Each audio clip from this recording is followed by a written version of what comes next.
suppose a brief background to the webinar is Thriving puts an annual survey out with all of the catchment groups, and a lot of you will have seen that every year. And out of that, consistently we get requests for wanting to know more about regulation, and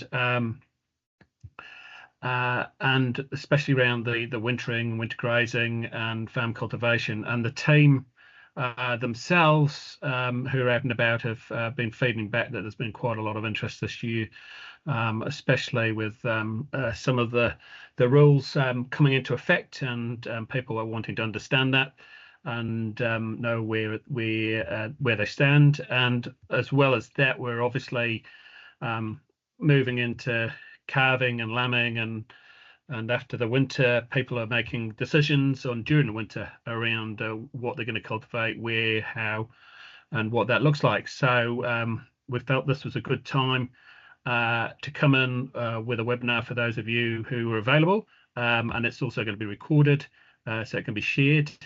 And we're pleased tonight to be able to have Christina Railton and Ayla Meikle here from Lampro, both senior consultants. Ayla's got she works in the farm environment space, and Christina, she works really in the understanding the regulations and based around Southland Otago, so it's all relevant to the region, and they've got quite a wide brief tonight. And with that, I'll hand over to them to go through what they're going to be covering tonight, and and about how we're going to work. Okay, thanks.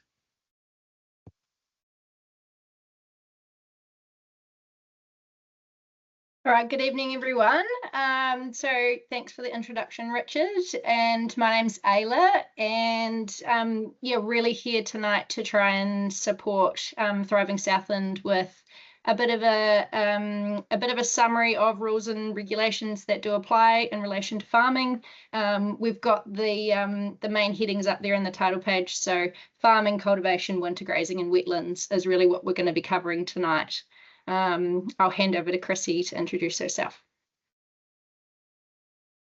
Thanks, Richard, and also thanks, Ayla. Hello, hi, everyone. If there's people online I haven't met before, you haven't heard of me, I am Christina Railton, a senior consultant here at LandPro, and I primarily work in our rural reg space, preparing resource consent applications for many landowners and farmers like yourself. But I also spend a lot of time around the farm kitchen table having conversations with landowners about what opportunities might present on their rural properties to add value to their existing businesses. So that can be in and around how we can achieve compliance within permitted activity rules while still adding value to our existing operations, or seeking consents if we're looking to do something a little bit different. That might be expanded dairying, or at the moment dairy conversion, which is a bit of a hot topic. And so I'm always really happy to take questions on some of the complex nitty-gritty consenting opportunities that might be out there. But tonight we're going to keep it as high level as possible and just run through some of the basics of the lesser known rules in essence. And Ayla's just popped up our agenda there, and we'll run through this again in a little bit more detail. But where we're going to start is primarily with a brief overview of what our New Zealand regulatory context looks like in terms of where our rules and regulations come from at the national level. To understand what's happening at our ground level in our region, we really have to understand what's happening up top in central government coming out of Wellington. So then we'll apply that to Southland and have a brief conversation around what's happening in Southland at the moment, the direction of travel. And then what we'll do is we'll break down some of those rules. And as Richard alluded to, there's always lots of conversation and question around winter grazing and cultivation. But a couple of the other rules that are not lesser known, but potentially have small nuances or details to them, and those are lesser known around how to be a permitted activity, we'll run through those. And some of those are stock exclusion, vegetation, planting, sediment traps, and then a whole lot of detail about wetlands, which I know is also a really hot topic. We're going to keep it, like I said, high level and run through the gist of it, and happy to take questions at the end. We'll have a brief comment, some brief comments in and around compliance and why compliance is really important, and then hopefully plenty of time for questions and answers. Ayla, have I missed anything from our running order agenda? No, that sounds good to me, Chrissy.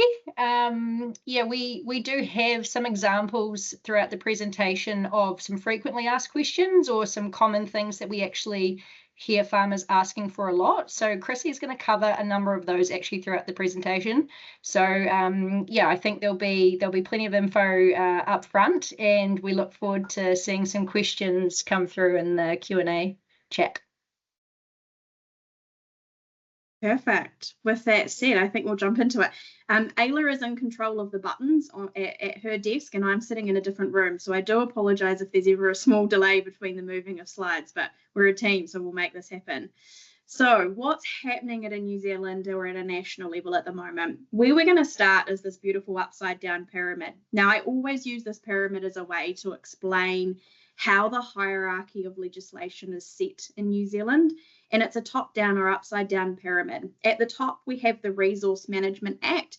That's our highest order document setting the themes for how resources will be managed in New Zealand. And then we have instruments like our national policy statements, our national environmental standards, and then all sorts of other RMA regulations. Some common ones are stock exclusion that you'll be familiar with, or also things related to water metering. You know, yes, there are regulations that relate to how you should monitor your water abstractions. All of that legislation is set at a government level. And then what happens at a local government level, our local councils are responsible for implementing all of that national legislation. And so this pyramid is really emphasising the trickle-down effect from our higher order planning documents right down to the bottom of our pyramid where we have our regional plans and our regional policy statements. And so what is set at that national policy level is really critical to how our local councils are implementing the general themes of that national policy. And we've seen a lot of this change in the last 5 years. It's certainly been an uncertain period of time in understanding the legislation, because it has been complex at times and difficult for us to get our heads around, but also how quickly things can change and the flow-on effects that has at our local level. And so what we have is a raft of national instruments, planning instruments that are relevant to the rural sector and relevant to pastoral, arable, horticultural, even landowners and operators. And those are listed here. So I'm just going to run through them. We have the Resource Management Act, the Natural Built Environments and Spatial Planning Act. Now, this is actually something that is no longer applicable, but we'll come to that in a second. The National Policy Statement for Freshwater Management, our environmental standards for freshwater. Now, those are the regulations that were introduced in 2020 and brought in new rules about intensive winter grazing, feedlots and stock holding areas. The most common one, of course, though, was those winter grazing regs and those new area thresholds. We have the freshwater farm plan regulations, stock exclusion regulations. We did have He Waka Eke Noa. We had the Climate Change Response Act and our National Policy Statement for Indigenous Biodiversity. Now, late in 2023, when we had a change in government, we saw a raft of changes and quick fixes or a quick turnaround on a lot of this legislation. You can see the dates on most of this legislation falls in and under when we had our previous government, our previous Labour-led government. And what we are seeing now from late 2023 onwards is some commitment from our new national coalition government to do things a little bit differently. And so what they did is they have agreed and put out that they will be amending the Resource Management Act and replacing it with 2 additional new acts. They scrapped the National Built Environments Act, which was Labour's previous fix to the Resource Management Act. They have made statements that they will be amending our National Policy Statement for Freshwater. We're expecting changes in and around expectations for water allocation and water quality, but one of the quickest fixes that was made back in 2024 was removing the requirement or the weight applied to a concept called Te Mana o Te Wai, which was a term, or as a concept, puts water first, the health of water first. And so that was removed as a part of one of those first amendments. Our national environmental standards for fresh water have been amended. The most obvious one there is the scrapping of the winter grazing regulations, although a couple of small components still relate. 5 metre buffers and excluding critical source areas, for example. Our freshwater farm plan regulations. This government has made a commitment to amend those regulations.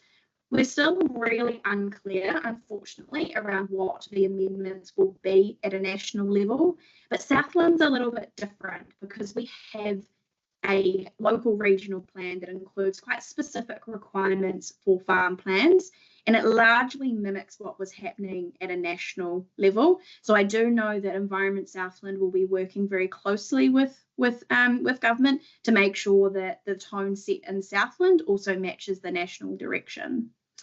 Our stock exclusion regulations were amended slightly, removing some of the confusion around non-low slope land and low slope land. I still don't quite understand the difference between non-low slope and low slope. It's all a little bit too slopey and sloppy for me. He Waka Eke Noa was disestablished fairly quickly, and our Climate Change Response Act was replaced with a fresh act. Oh, those automations, sorry, our national, yes, there we go. Our national policy statement for Indigenous biodiversity, that's set to be amended. This is the one that has commentary in and around highly productive land, where you may have heard in your community people that would have been materially impacted by this, where large portions of their properties or high country stations would be classed landscapes of outstanding natural value or with having high natural character, which would have prevented or changed the way they could farm on that land. And as I alluded to there, the Climate Change Response Act was replaced with a new a document, and an amendment is coming. So there has been a huge amount of regulation introduced in the last 5 years. And in the last 12 to 24 months, a large portion of that has either disappeared completely, or we've seen some commitment from our current government to make an amendment. Now, where they are at in that process, if we move on one slide, Ayla, where they are at that process at the moment is they're tackling it in 3 stages. And so the first stage, we saw the repeal of the Natural Built Environment and Spatial Planning Act. This was, as I alluded to before, Labor's answer for reforming the RMA. The second phase has been about making quick fixes and then notifying the legislation that will replace those higher ordering planning instruments. And so we've already seen the fast track approvals bill come through, and now they're going through a process. We're up to sort of stage 2B, you can see there on the slide, where they're making targeted changes to the Resource Management Act and developing that new national direction. Now, just in the last week, we've had consultation close on 3 key packages: infrastructure and development, and then the 2 key ones for all of us around this table, around the computer tonight, is the package for the primary sector and, of course, our freshwater package.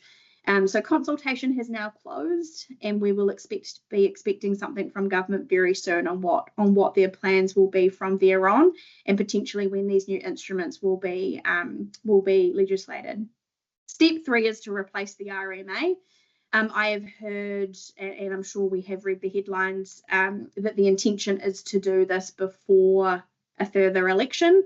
That is creeping up incredibly close now. I had to remind myself that next year is 2026, and so who knows where we are at in the replacement of the RMA, but we do know that replacement and with 2 new acts is really going to focus on property rights, which is something that's been really important for this coalition government.